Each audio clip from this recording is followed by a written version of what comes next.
18 horas. Notícias de Manaus, Amazonas, Brasil e do mundo. Agora na Mix. Mix, 6 horas, 1 minuto em Manaus. Boa noite pra você em 100,7 na sintonia certa no melhor Mix do Brasil. Tudo pronto para mais uma edição do programa 18 horas, hein, Karine? Tudo pronto, Carlão. Muito boa noite. Boa noite para você sintonizado aqui em 100,7. Já começo agradecendo a sua companhia. Estamos juntos a partir de agora até às 7 da noite aqui no 18 horas. Boa noite para a galera que nos acompanha nas redes sociais no @18 horas news. Boa noite. Vamos aos destaques do programa 18 horas de hoje, segunda-feira. O Ministério Público vai apurar denúncia de precariedade estrutural e de serviços do Hospital Psiquiátrico Eduardo Ribeiro, de responsabilidade do governo do Amazonas. Entre as irregularidades está a falta de ambulância, nutricionista e até a falta de tratamento adequado para os pacientes. Levantamento mostra que o registro de armas de fogo na Amazônia Legal aumentou mais de 200% em 3 anos. A Prefeitura de Manaus suspendeu a volta da faixa azul na Avenida Constantino Neri, exclusiva para ônibus. 6 horas, 2 minutos, boa noite.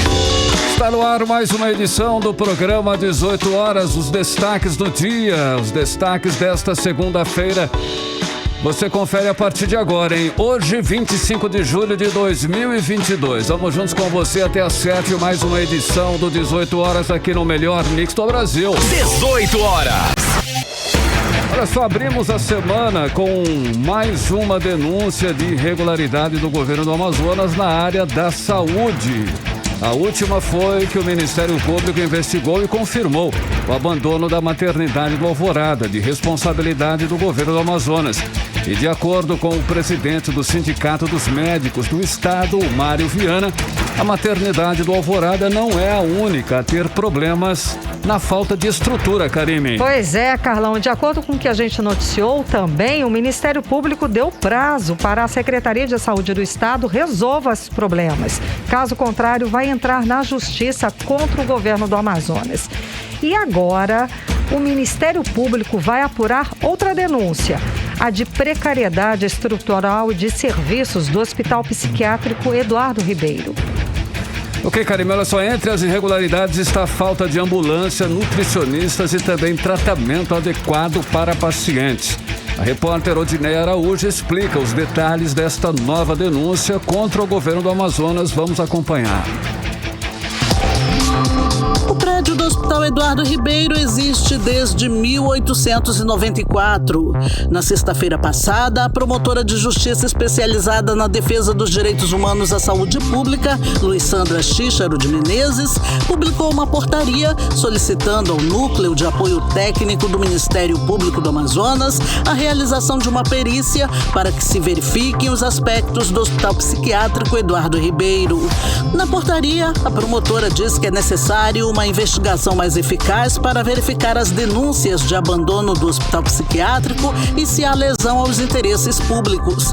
De acordo com o procedimento preparatório do Ministério Público, o único hospital de referência no tratamento da saúde mental do Amazonas, subordinado à Secretaria de Saúde SES, está abandonado pelo governo do estado. Ainda conforme as denúncias recebidas pelo Ministério Público, o Hospital Eduardo Ribeiro está em precária estrutura física e de serviços. Não há ambulâncias nem nutricionista e sequer tratamento adequado aos pacientes. No ano passado, o Ministério Público do Amazonas e o Ministério Público Federal recorreram à Justiça para reverter o quadro de abandono do Hospital Psiquiátrico Eduardo Ribeiro. Uma ação civil pública foi ajuizada no dia 7 de maio, visando promover a realização de audiência de conciliação e instrução entre a Secretaria de Fazenda do Estado, Secretaria de Saúde do Amazonas e Procuradoria-Geral para resolver por definitivo os problemas na unidade. O pedido do Ministério Público já foi deferido pela Justiça em audiência de conciliação, na qual foram acordadas diversas medidas a serem implementadas pelo Estado para a melhoria das condições de funcionamento do Eduardo Ribeiro. Mas a última inspeção realizada pelo Ministério Público revelou um grande número de inconformidades, o que contraria a alegação de cumprimento parcial da tutela apresentado nos autos do processo pela Secretaria de Saúde do Amazonas. A ação pede a reforma básica para a regularização da iluminação, da pintura e conservação, reforma de banheiros, além de fornecimento de itens de cuidados pessoais, ampliação e adequação de funcionários. De acordo com a Secretaria de Saúde, à época, a revitalização do hospital estava dentro do plano de reorganização da rede de atenção psicossocial do Amazonas. Só que nada disso aconteceu até o momento. O 18 Horas tentou ouvir o Ministério Público do Amazonas, a Secretaria de Saúde e o Governo do Estado, bem como a Associação Amazonense de Psiquiatria. Mas até o fechamento da reportagem, eles não enviaram resposta. Odneia Araújo para o 18 Horas. Você está ouvindo 18 Horas. E continua a pergunta, né? Por que não se investe numa das áreas mais importantes para a população, que é exatamente a saúde? A gente denuncia aqui sempre que tem profissional da saúde até com salários atrasados. Gente, vou lembrar de novo da arrecadação recorde desse governo do estado do Amazonas. Pelo menos 14 bilhões de reais, ou melhor, mais que 14 bilhões de reais arrecadados a mais nos cofres públicos. E a gente não vê uma prioridade em benefício da população, nem na área da saúde, nem educação, muito menos segurança pública. 6 horas, 7 minutos e você no melhor Mix do Brasil. Mix. Olha só, um levantamento feito pelo Instituto Igarapé mostrou o crescimento no registro de armas de fogo por pessoas físicas na Amazônia Legal. Para a gente comparar em todo o Brasil, no período de 2018 a 2021, o crescimento foi de 130,4%. Já aqui na região da Amazônia Legal, esse aumento foi de 219%. Os dados levantados estão no Boletim Amazônia no Alvo e também revelam que as mortes por armas de fogo também aumentaram na região em comparação com o restante do país. No Brasil, os assassinatos por arma de fogo caíram 13% de 2012 a 2020, enquanto que aqui na região, na Amazônia Legal, esses crimes aumentaram 2%. O repórter Hector Silva traz mais números sobre esse levantamento para a gente agora. Um levantamento do Instituto Igarapé, divulgado na última sexta-feira, demonstrou que o aumento de registro de armas de fogo por pessoas físicas na Amazônia Legal foi mais intenso do que no resto do país ao longo dos últimos 3 anos. Entre 2018 a 2021, o crescimento foi de 130,4% no Brasil e de 219% na região da Amazônia Legal, que é composta pelos estados do Acre, Amapá, Amazonas, Mato Grosso, Pará, Rondônia, Roraima, Tocantins e parte do Maranhão.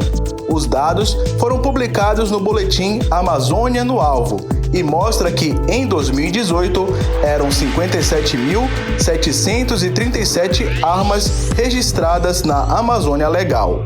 Em 2021, esse número saltou para 184.181, um aumento de 219% em uma região que ocupa pouco mais de 5 milhões de quilômetros quadrados, correspondentes a quase 60% do território nacional. De acordo com a diretora de pesquisas do Instituto Igarapé, Melina Risso, a constatação é um alerta importante, principalmente diante dos recentes eventos que envolvem a morte do indigenista Bruno Araújo e do jornalista inglês Dom Phillips. A violência na região ela é muito preocupante e num cenário onde o descontrole de armas e o aumento das armas em circulação, eles agravam ainda mais o cenário. Segundo Melina Risso, o relatório mostra também que as mortes por armas de fogo aumentaram na região. Enquanto no Brasil, os homicídios por arma de fogo caíram 13% quando comparamos os anos de 2012 e 2020, que passou de 40.071 para 33.993 mortes, a Amazônia Legal viu estes crimes aumentarem 2% no mesmo período, indo de 5.537 homicídios para 5.780. Em 2012, 14% dos homicídios com arma de fogo registrados no Brasil foram cometidos na Amazônia Legal. 8 anos depois, esse volume havia subido para 17%. O estudo também mostrou o aumento dos homicídios na Amazônia Legal. Não é só o aumento na circulação de armas de fogo, mas o aumento de mortes que tem acontecido na região. De 2012 a 2020, a gente observa um crescimento de 2% nos homicídios. Ele passa de mais ou menos 8.900 para mais de 9.000 mortes nesse período. Isso vai na contramão do que a gente observa no Brasil, porque no Brasil a gente olha o movimento de queda. No Brasil tem uma redução de 13%, enquanto na Amazônia um aumento de 2%. Hector Silva para o 18 Horas. Você está ouvindo 18 Horas. 6 horas e 12 minutos. Vamos para Brasília conversar com o nosso correspondente, o jornalista Carlos Eduardo Matos. Carlos Eduardo, boa noite. Neste domingo teve convenção do PL, que lançou oficialmente Bolsonaro à presidência, a candidatura da reeleição para presidente do Brasil. Cadu, o Maracanãzinho ficou lotado, não foi mesmo? Boa noite, Karine. Boa noite, Carlão. Boa noite, ouvintes do programa 18 Horas. Isso mesmo, Karine, foi uma convenção lotada dentro e fora do estádio. Teve show de dupla sertaneja, teve cabine do TikTok e uma inovação, teve até espaço karaokê, onde as pessoas puderam se gravar cantando a música Capitão do Povo, que com certeza vai ser a canção da campanha de Bolsonaro. Enfim, foi uma festa que faz parte do jogo democrático. O que não foi democrático, claro, foi parte do discurso de Bolsonaro. Ele fez uma espécie de convocação dos militantes para um grande ato no dia 7 de setembro, que se completa aí 200 anos de independência do Brasil, uma data significativa, né? Mas aí ele convocou um grande ato aí em Brasília e em São Paulo, convocando essa militância, alertando para uma espécie de último aviso. A questão foi o tom que ele falou. Todo mundo já sabe que dia 7 de setembro vai ser realizado um ato parecido com o do ano passado, só que ele fez uma espécie de último aviso, né, que embora a oposição tenha concluído que esse discurso foi dentro do esperado, até do que se espera de Bolsonaro, essa fala gera uma espécie de preocupação ao STF e ao TSE, que já vem captando mensagens sobre invasões ao STF e ao Congresso Nacional, da mesma forma como aconteceu na Casa Branca dos Estados Unidos no dia 6 de janeiro. Bolsonaro também atacou bastante o seu principal adversário, o ex-presidente Lula, chamando ele de ladrão, de cachaceiro, que tem ligação com o crime organizado. O que essa fala, né, essa ligação com o PCC, essa acusação foi proibida pelo STF na semana passada. Eu separei um trecho da fala dele, Karine, em que ele diz que no governo dele não tem corrupção. E citou aí como exemplo a CPI da Covid-19, que acabou sobrando na fala dele aí para o senador Omar Aziz. Vamos ouvir.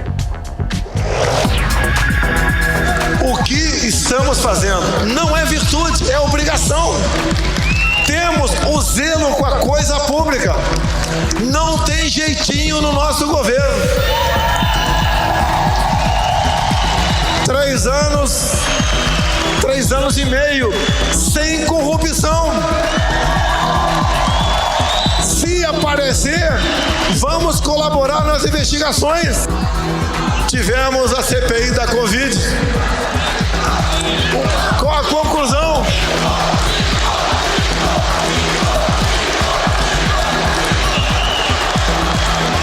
Com a conclusão da CPI da Covid, não acharam nada.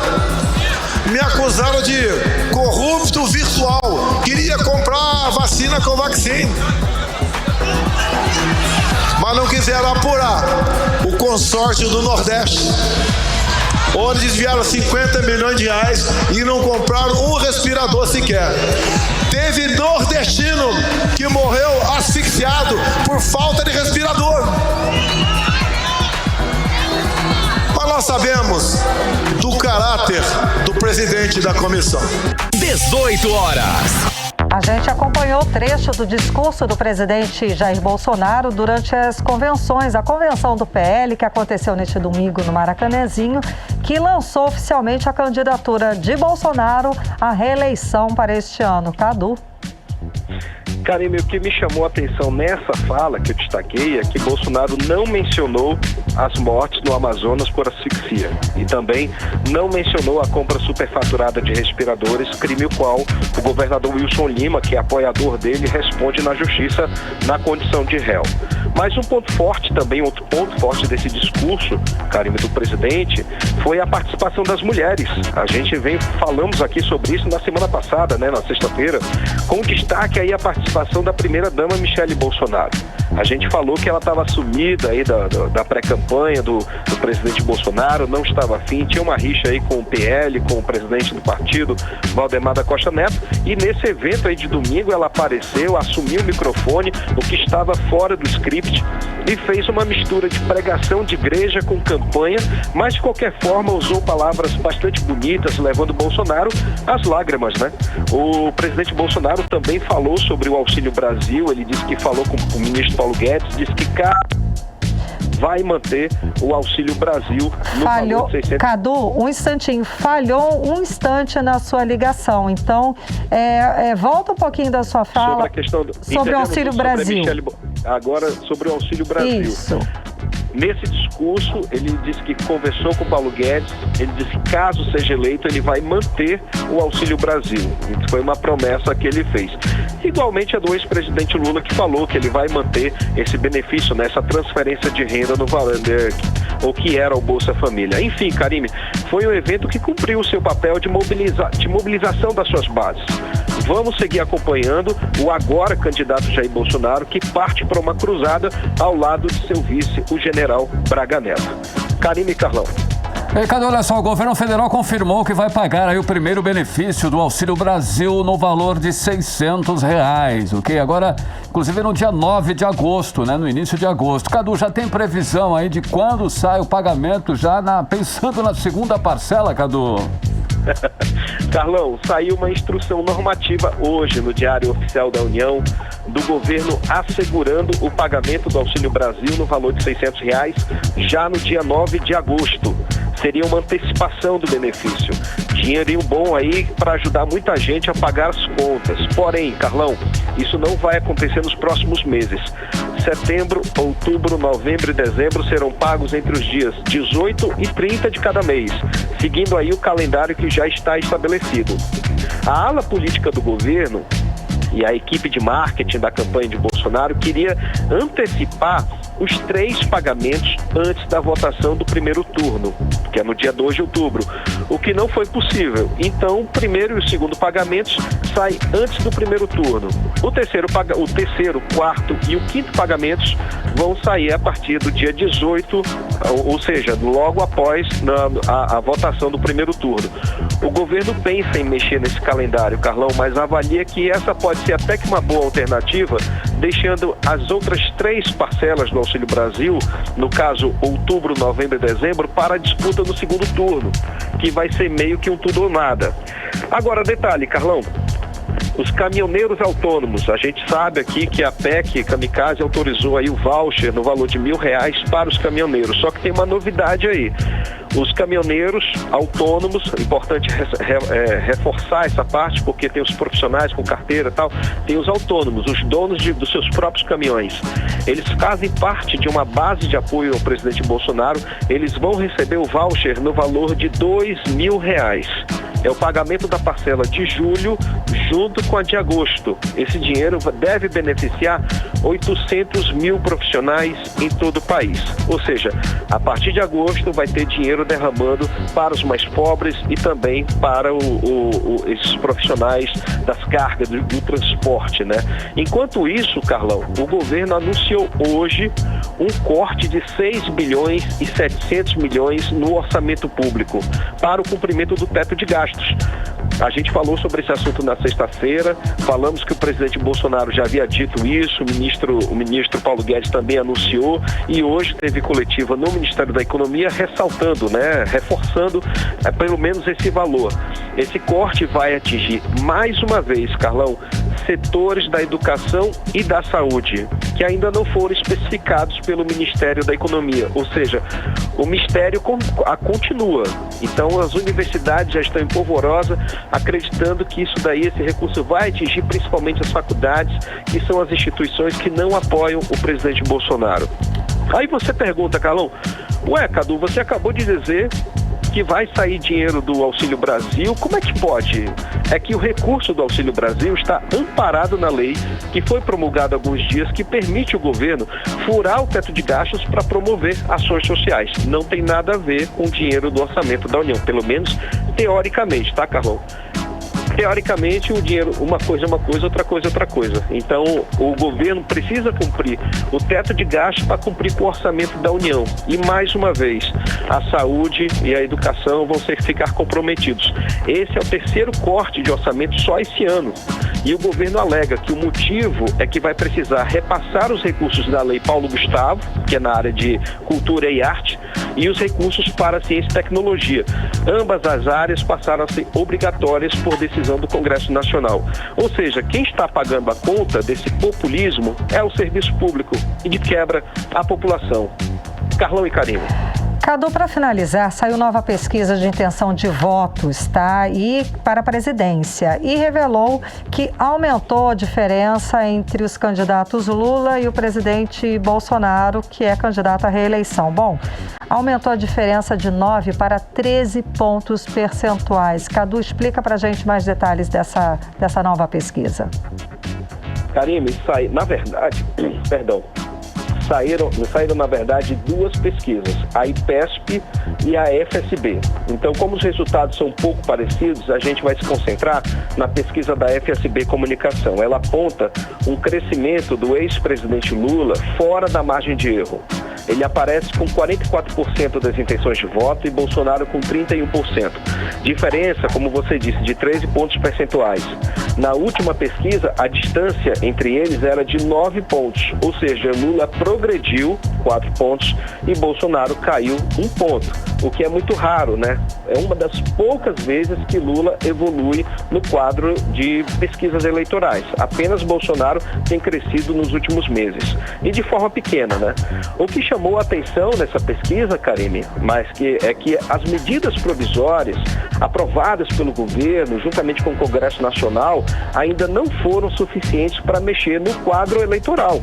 Ou seja, saíram tantas medidas como a redução do preço dos combustíveis, agora saiu a PEC aí, que o dinheiro ainda não saiu, claro, mas aprovou a PEC Kamikaze, liberando aí 42 bilhões para as famílias mais pobres. Apesar de tudo isso, o resultado saiu negativo para o presidente Bolsonaro. Agora, com relação ao segundo turno, né, a pesquisa ela aponta que contra Bolsonaro, numa disputa Lula-Bolsonaro, Lula ganharia as eleições com 54% das intenções de voto e Bolsonaro perderia com 36% das intenções de voto. Então, no eventual segundo turno, digamos, contra Ciro Gomes, o Lula venceria também o Ciro Gomes com 48% dos votos a 32%. Ou seja, Karine, o problema agora não é mais a questão do primeiro turno. É o segundo turno que está entrando em grande disputa a partir de agora, no momento pós-convenções, em que a campanha começa a ganhar corpo. Volto com vocês, Karine e Carlão. Obrigada pelas informações, Cadu. Valeu, boa Cadu. Noite, bom trabalho. Valeu, gente. Um abraço. Tchau. 6h25, você no melhor Mix do Brasil. 18 horas. Olha só, daqui a pouquinho, no 18 horas, você vai conferir o seguinte. A Prefeitura de Manaus suspendeu a volta da faixa azul na Avenida Constantino Neri, exclusiva para ônibus. Esse É o nosso assunto em instantes, daqui a pouquinho. 18 horas. E agora, quando são 6h25, nós vamos conferir, a previsão do tempo e temperatura para esta noite de segunda-feira e também já pegando aí a madrugada de terça-feira. Tempo e temperatura com Karime Leão. Previsão do tempo. Segundo a previsão do Clima Tempo, não há chances de chuva. Não há previsão de chuva para essa noite e madrugada. A mínima prevista é de 23 graus, a máxima pode chegar a 33 graus. A mínima prevista, como eu disse, é de 23 graus. E a umidade relativa do ar fica entre 35% e 72%. Olha aí, atenção, motoristas. A Prefeitura de Manaus suspendeu a volta da faixa exclusiva para ônibus do transporte público, que é a chamada faixa azul, ali na Avenida Constantino Neri, Karime. Exato, A gente fala atenção porque na semana passada a Prefeitura chegou a anunciar que o sistema voltaria no dia 1º de agosto. Vamos entender o que aconteceu agora na reportagem de Nathalie Moraes. O retorno da faixa azul em Manaus foi suspenso. O retorno da faixa exclusiva para os ônibus foi suspenso na Avenida Constantino Neri, em Manaus, e estava previsto para o dia 1º de agosto. Na nota divulgada durante o fim de semana pela Prefeitura de Manaus, não foi citadas outras localidades. De acordo com a Prefeitura, agentes de trânsito do IMMU estarão orientando os condutores e pedestres no local sobre a sinalização na via. Na nota em que comunicou a decisão, a Prefeitura também não explicou os motivos que levaram à suspensão do retorno dos corredores viários exclusivos. Sem funcionar há quase 2 anos, o sistema de faixa exclusiva também está presente em trechos das avenidas Humberto Calderaro, Torquato Tapajós e Maxi Teixeira. Nathalie Moraes para o 18 horas. Você está ouvindo 18 horas.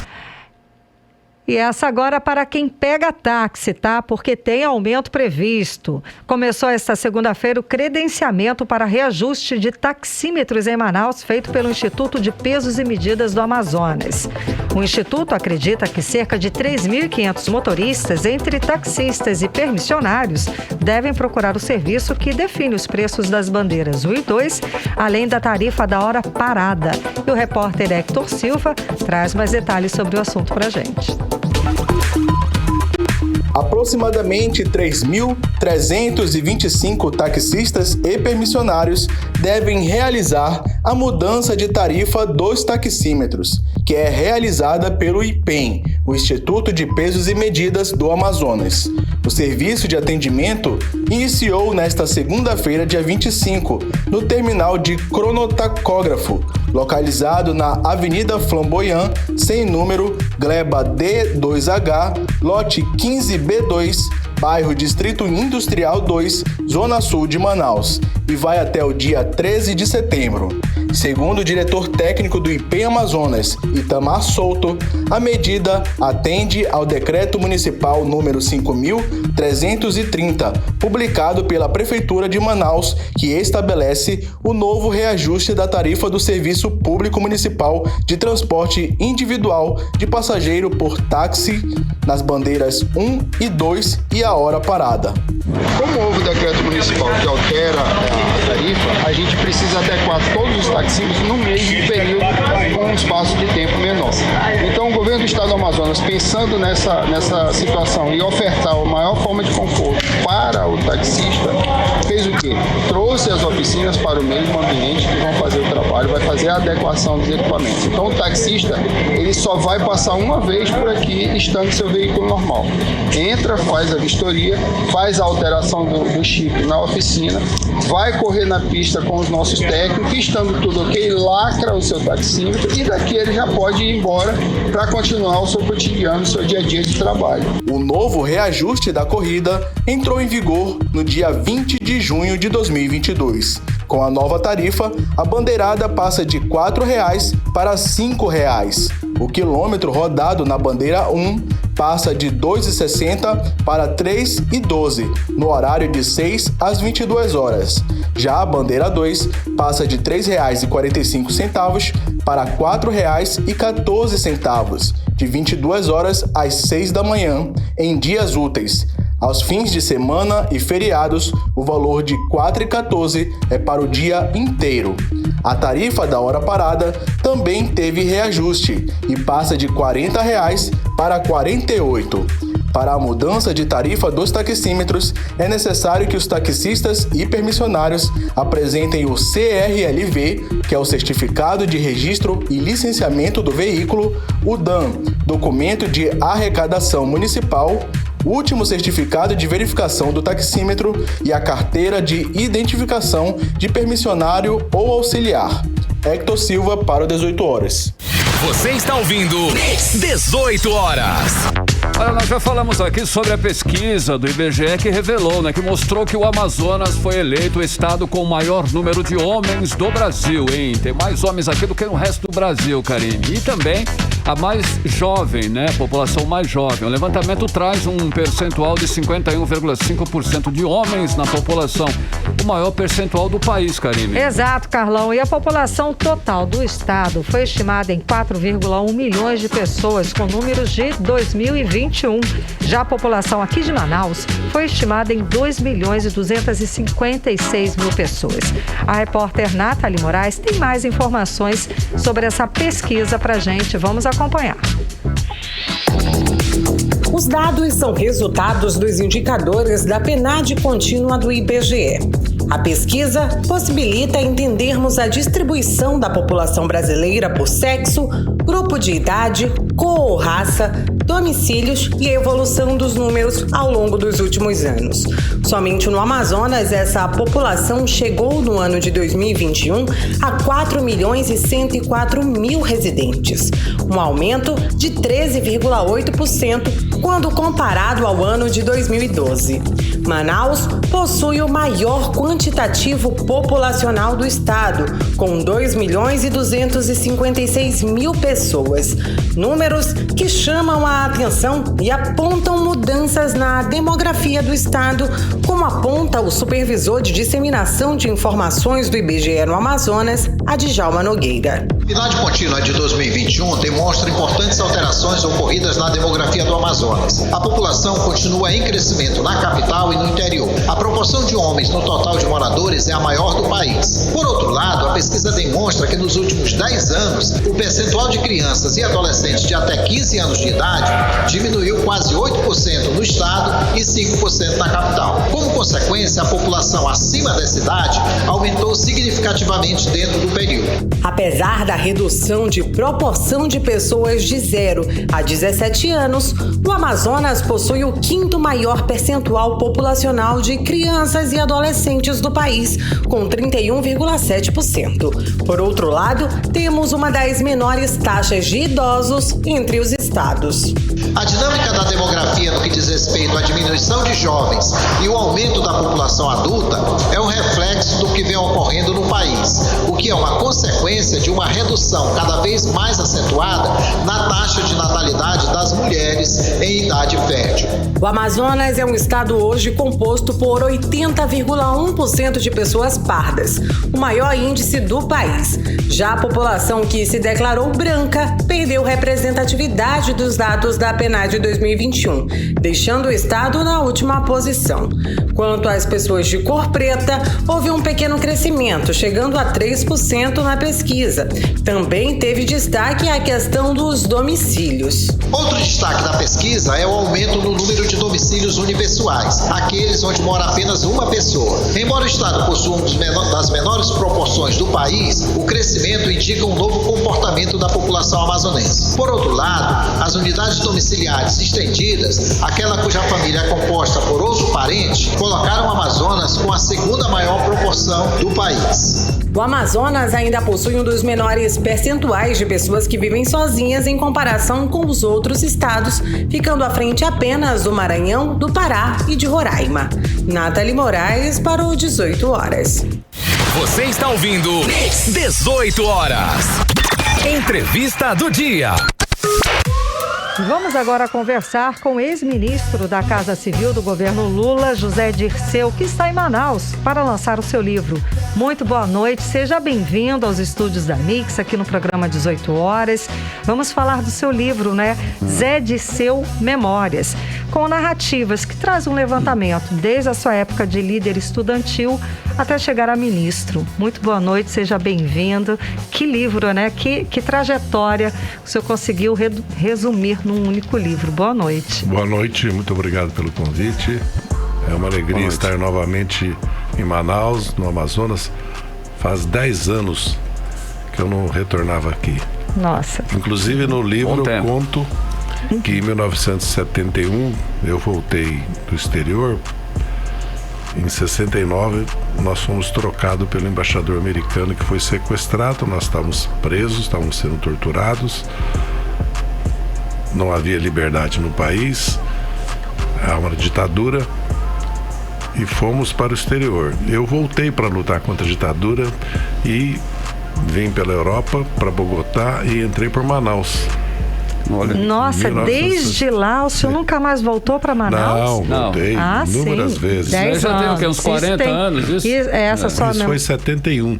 Tá. Depois eu vivi no Brasil clandestino, no Cruzeiro do Oeste, no Paraná, de 74 a 80, 81. Depois eu voltei para São Paulo, para minha vida legal.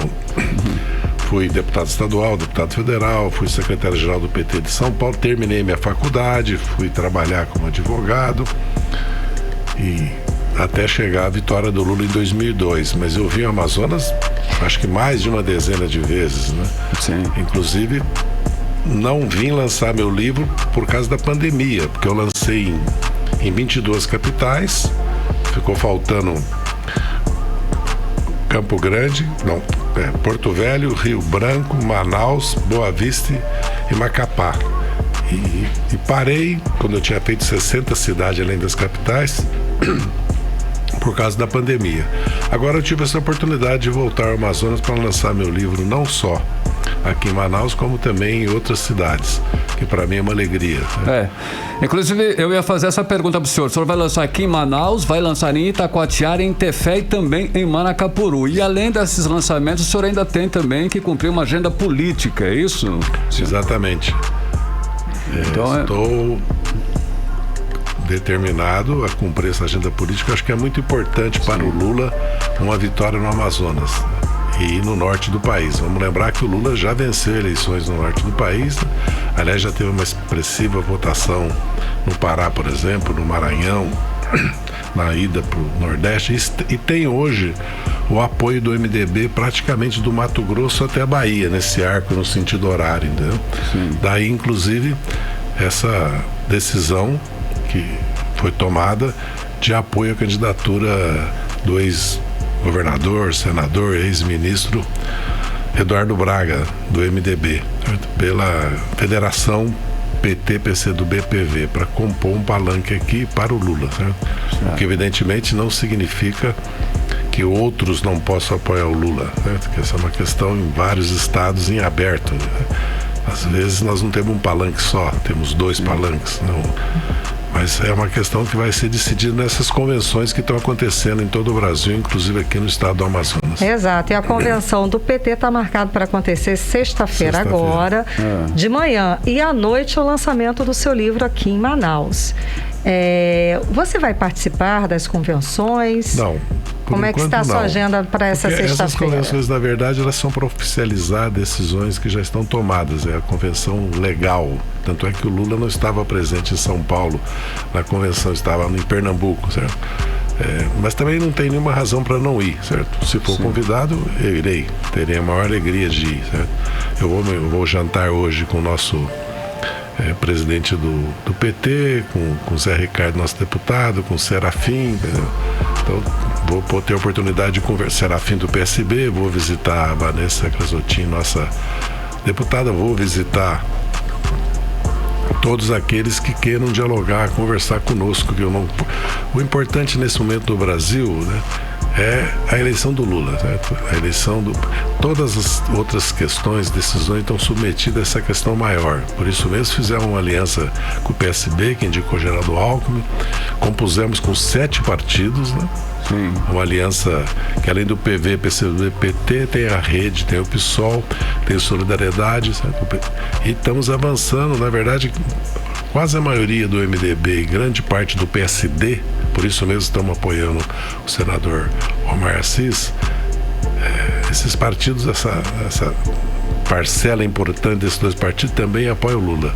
É uma grande aliança que nós fizemos. E setores do PSDB também têm apoiado a candidatura do Lula. Para nós é muito importante o Amazonas pelo significado da Amazônia, né? E pela gravidade da situação de desmatamento, de grilhagem, de exploração ilegal da madeira, pela repercussão internacional que tem isso, e também pela Zona Franca de Manaus, que foi uma construção que preservou a floresta, deu emprego para dezenas, milhares, 100, 150 mil trabalhadores aqui no Amazonas. Mas nós precisamos pensar no futuro, certo? Há uma transição ambiental, tecnológica no mundo. Aliás, estão aí as motos elétricas já nas ruas de Manaus, amanhã serão os carros, está chegando o 5G, a inteligência artificial. E essa questão da transição ambiental e tecnológica vai para a agricultura também, certo? Daí a agricultura orgânica, e aqui nós temos a maior riqueza. É um patrimônio que o Brasil tem, a Amazônia, que praticamente acrescenta no produto interno do Brasil, vamos por 30%, 40% a mais de riqueza. Além da biodiversidade, que pode criar uma economia aqui compatível com a proteção da Amazônia. Sim. Não só com o extrativismo, né, com a madeira legal, certo? Mas também com a biodiversidade e com as pesquisas, porque vamos lembrar também que aqui na Amazônia nós temos grandes centros de pesquisa científica, sim, tecnológica. Então eu vejo e partilhamos ela com os países todos da Amazônia, da América do Sul. O senhor falou dessa importância da Zona Franca de Manaus, enalteceu o modelo econômico. A pergunta é, Zona Franca de Manaus, falando de empresa, de modelo econômico, estamos passando por várias situações que colocam em risco a competitividade do que é produzido aqui com o atual presidente Bolsonaro. Como é que está o projeto para a Zona Franca de Manaus do PT em relação a esse modelo econômico? Eu acredito que nós temos que mantê-la, mas avançar, porque primeiro que está havendo uma renovação tecnológica, nós precisamos preparar a juventude com ensinos técnicos, institutos tecnológicos, e precisamos também apoiar essa revolução tecnológica que está chegando, criar condições aqui, essa mudança que está havendo na cadeia de produção, de valores, na globalização, na logística mundial, tanto por causa da pandemia como pela guerra agora na Ucrânia, ou mesmo pela guerra comercial entre os Estados Unidos e a China, nós podemos observar que todos os países estão procurando se reindustrializar, reorganizar suas economias. E o Brasil tem uma grande oportunidade com isso, inclusive a Zona Franca de Manaus, como já está acontecendo, que as empresas já estão chegando aqui.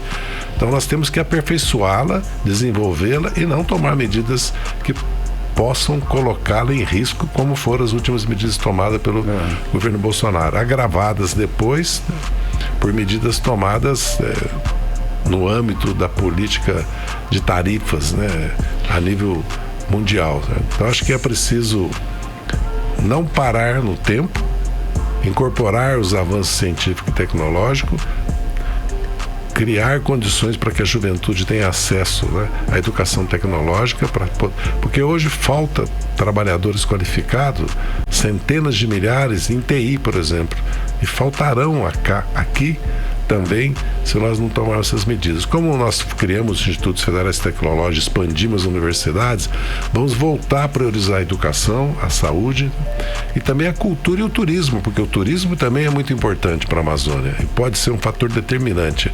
Eu vejo países, por exemplo, como a República Dominicana, que recebe 9 milhões de turistas por ano, 7, 8, e tem 9 milhões de habitantes.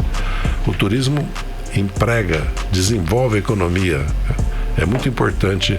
Eu acredito que esse é um foco também que nós temos que ter aqui na Amazônia e no estado do Amazonas. Agora, em relação à política internacional, fala-se muito de proteção, fala-se muito de uma intervenção até para que a gente saiba como proteger a Amazônia brasileira. Como é que o senhor avalia essa situação? Bem, primeiro temos que repelir qualquer tentativa de internacionalização da Amazônia ou de não reconhecer a soberania do Brasil e de cada país que tem fronteira conosco e pertencem à Amazônia. Nós devemos ter uma posição definitiva. Agora, para nós fazermos jus a essa soberania, nós temos que cuidar da Amazônia. Sim. Se tem um garimpo ilegal, se tem desmatamento, se tem um crescimento do narcotráfico, do crime organizado, se tem uma expansão predatória de uma pecuária, entendeu? Ou mesmo dos cereais, certo? Que não há necessidade, que o Brasil tem capacidade tecnológica de aumentar a produção, a produtividade com a mesma terra, e o Brasil tem áreas degradadas, 40 milhões de hectares de terra degradadas pode ser recuperado, e nós usamos 200 milhões de hectares de terra para 200 milhões de cabeças de gado. Isso pode ser reduzido, porque um gado por hectare nós podemos pôr 3, 4, é uma questão de incorporação de tecnologias. Então eu acredito que soberania sim, mas nós precisamos, porque se não tem a presença do Estado, porque assim, para não haver, lógico que há ação criminosa, mas também há a necessidade, para impedir que a necessidade leve ao desmatamento, leve à exploração não só ilegal como predatória, seja da agricultura, seja da mineração, é preciso dar crédito, dar assistência técnica, criar as condições para que aqueles que vivem na Amazônia e dependem dela possam trabalhar e protegê-la. Agora, isso precisa a presença do Estado, não só o Estado fiscalizador e o Estado que reprime a atividade criminosa, mas o Estado que dá apoio, né?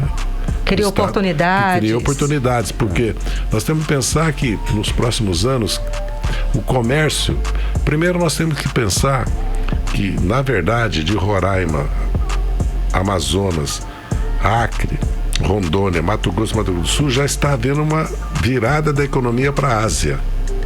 E daqui a pouco nós vamos ter a interoceânica, quer dizer, os portos do Chile e do Peru estarão abertos para a Amazônia.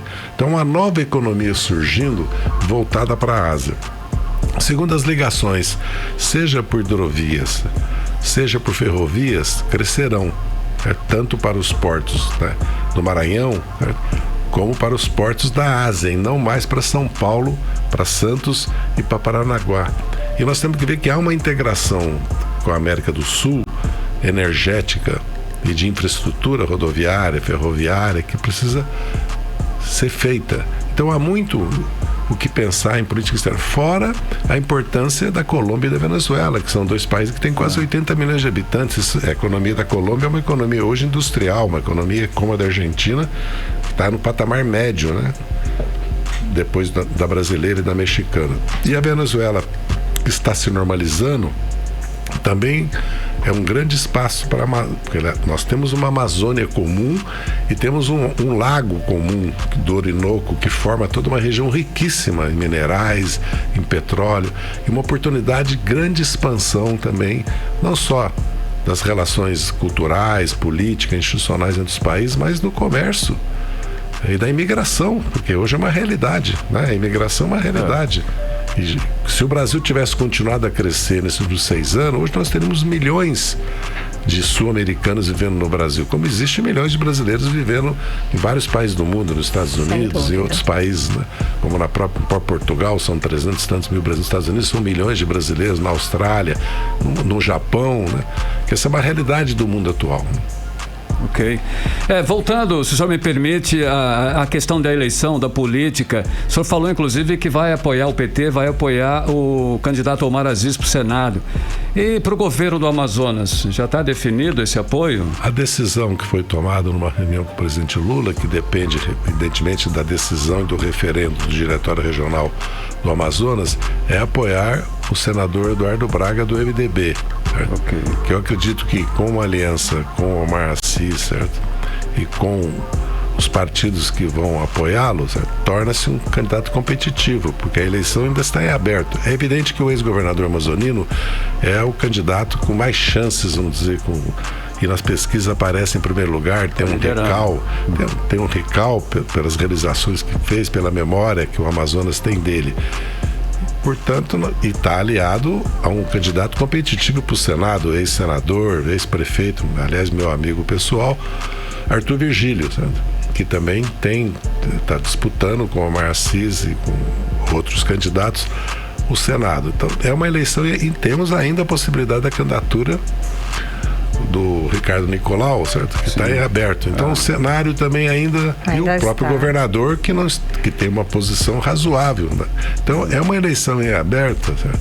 Que nosso primeiro objetivo, como eu disse desde o começo, é a eleição do Lula.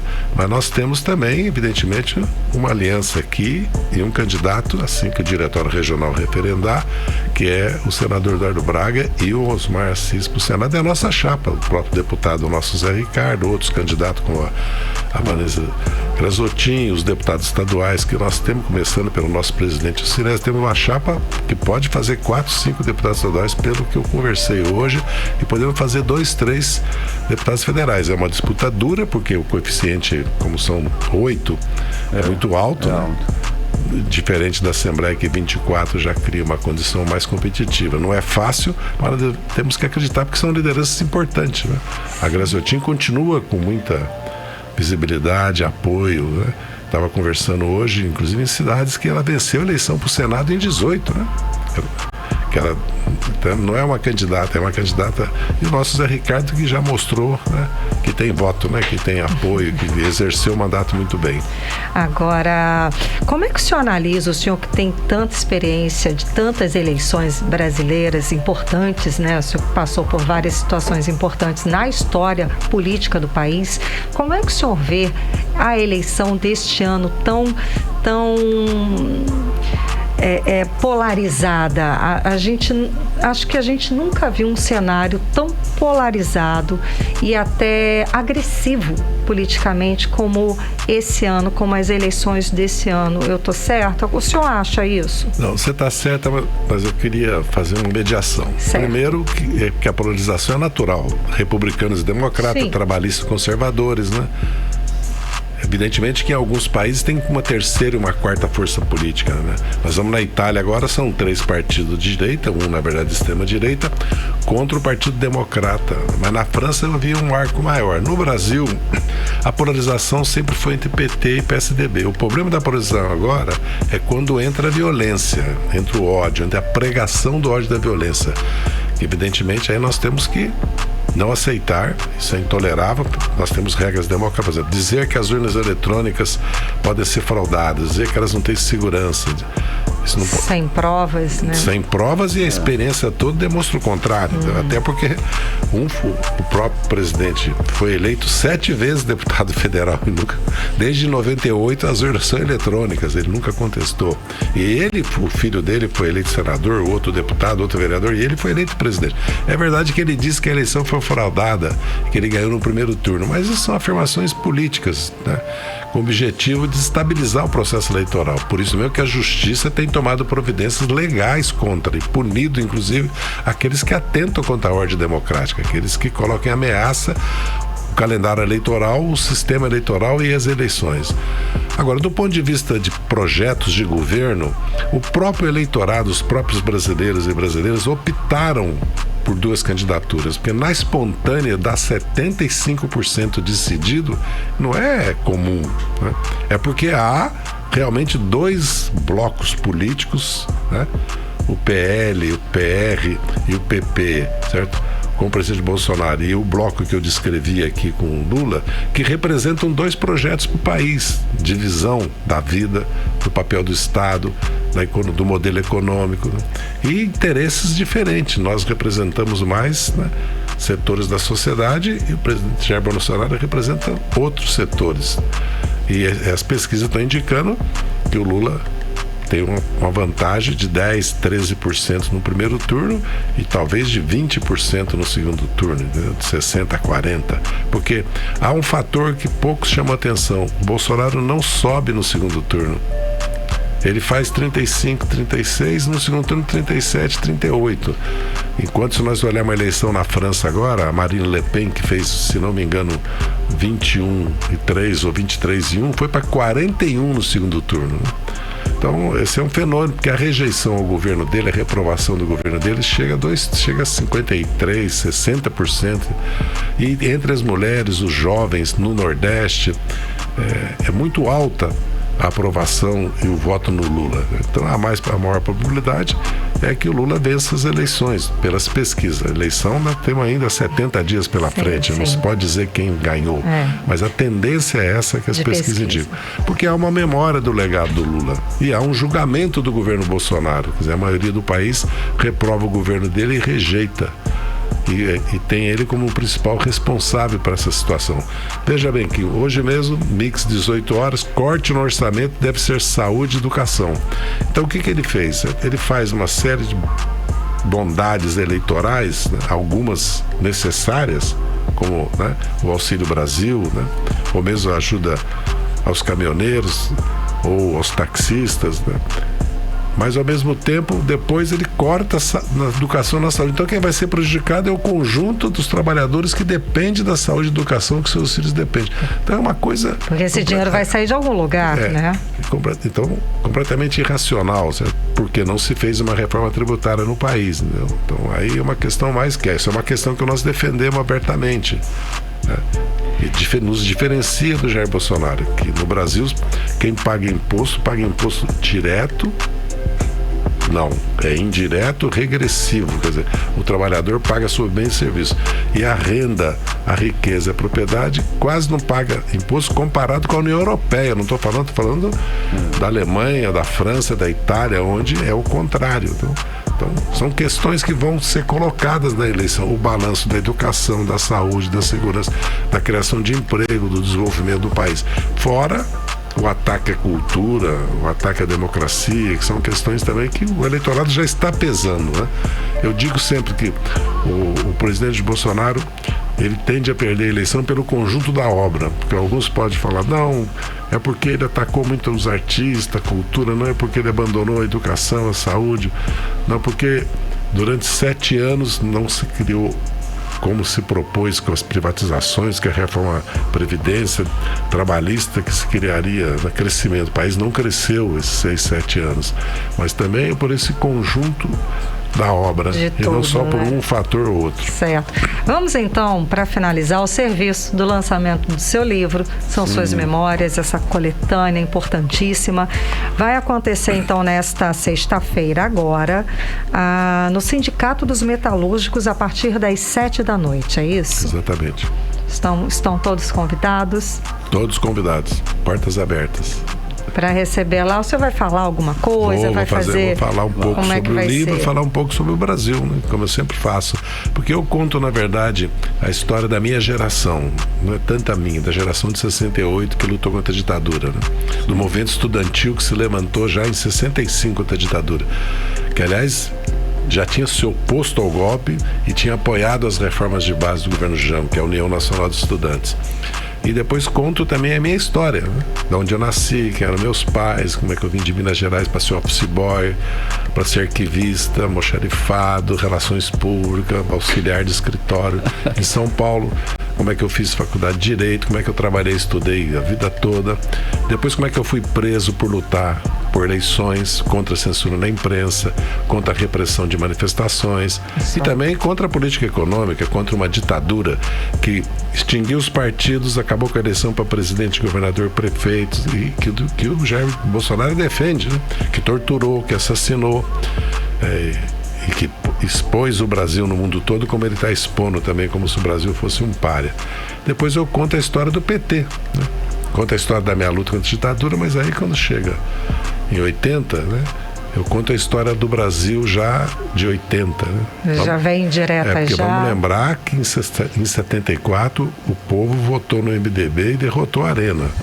E veio o ato institucional número 2. Né?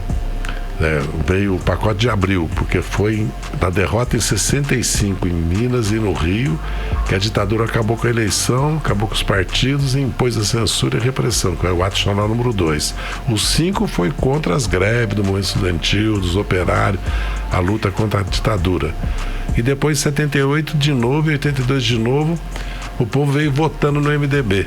E depois eu conto como é que o povo começou a votar no PT e a história do PT. Ou seja, uma aula de história que você não pode perder. Sexta-feira agora, a partir das 7h no Sindicato dos Metalúrgicos, você vai conferir essa aula, né, essa história do Brasil que confunde, né, a história do Brasil com a história de vida do ex-ministro José Dirceu. Muitíssimo obrigada pela sua presença. A gente ia ficar aqui mais tempo conversando. Muita história para contar. Muita história para contar. Muitíssimo obrigada pela sua presença. Boa noite, conversando. muito obrigado a vocês e amigos. Muitíssimo obrigada. Agora, às 7h em ponto, seguimos direto para o Editorial 18 horas. Editorial 18 horas. O que ouvimos no noticiário hoje mostra mais uma vez a quantas anda a gestão do governo do Amazonas. Na área de saúde, o Ministério Público do Estado apura denúncia de situação de penúria no Hospital Psiquiátrico Eduardo Ribeiro. Na área de segurança, um deputado estadual denuncia que a única delegacia de polícia de Iranduba está fechada. E a Amazonas Tour contrata, publica e a homologação de um contrato com uma pequena empresa de publicidade do interior do estado para fornecer serviço de informática de R$2.900.000. No hospital psiquiátrico aqui em Manaus, falta desde nutricionista a ambulância para atender os pacientes. Lá em Iranduba, a delegacia funciona no distrito de Cacau Pereira, bem longe da sede do município. Bem, e os serviços contratados pela Amazonas Tour poderiam ser feitos pela empresa de processamento de dados do estado, para dizer o mínimo. E assim caminha, sem muita direção, a administração pública estadual. 18 horas. Carimilhão, 7h01, finalizando mais uma edição do 18 horas. Boa noite. Boa noite, um beijo, até amanhã. Continue bem, continue em 100,7. Até amanhã. Você ouviu 18 horas. As notícias do Brasil e do mundo. De volta amanhã.